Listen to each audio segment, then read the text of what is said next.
know, last night I showed a chart to you that we got from the Federal Reserve in St. Louis, and it should take your breath away, but I don't think most people understand what it really means. It means how much money we're printing at the Federal Reserve. How many dollars are we actually pumping into the system for this crisis? So I thought about it last night after watching it with my family for, I don't know, 3 or 4 times. Come on, Aaron.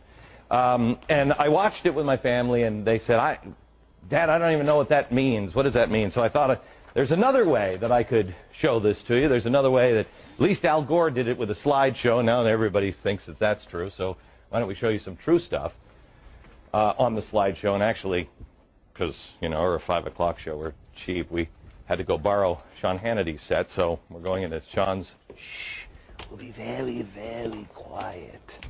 We'll come in here, and this is a chart that I tried to show you last night, but I wanted to blow it up a little bit. This is billions of dollars. This is how much money do we print and have in the system at any given time. Let me start at 1929. Show me here we go. 1929, here's the stock market crash, all right?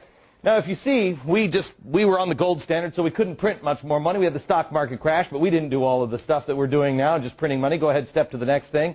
Then we go up to 1941. That's the Great Depression. Still haven't pumped a lot of money into the system because, again, on the gold standard.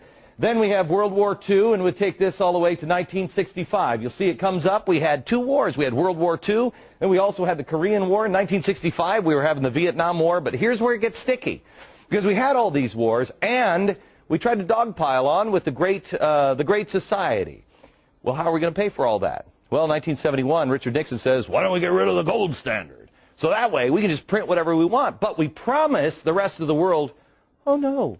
We'll never print too much. Really, we're good for it. I mean, look at our record here. We don't do that. Great Society kicks in, and look what happens. Next point, please.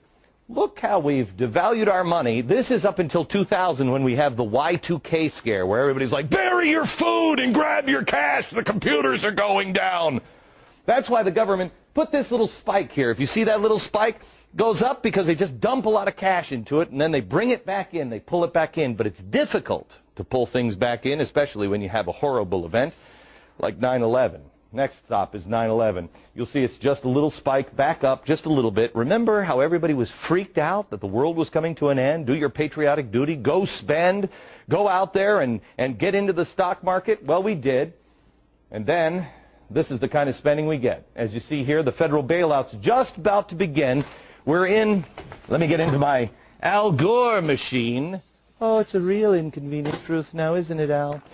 Look at this hockey stick. This is the hockey stick that Al Gore was talking about with the, you know, the woolly mammoth coming back or whatever the hell he's talking about. Here's where we were in September last year. But then the Treasury decided we need to start printing more money.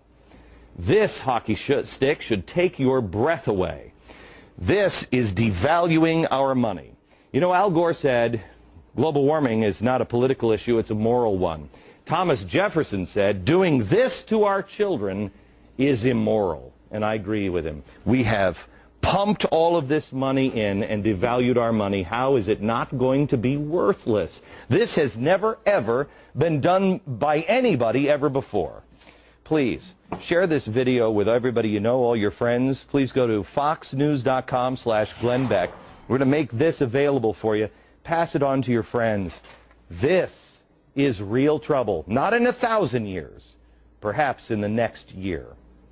Back in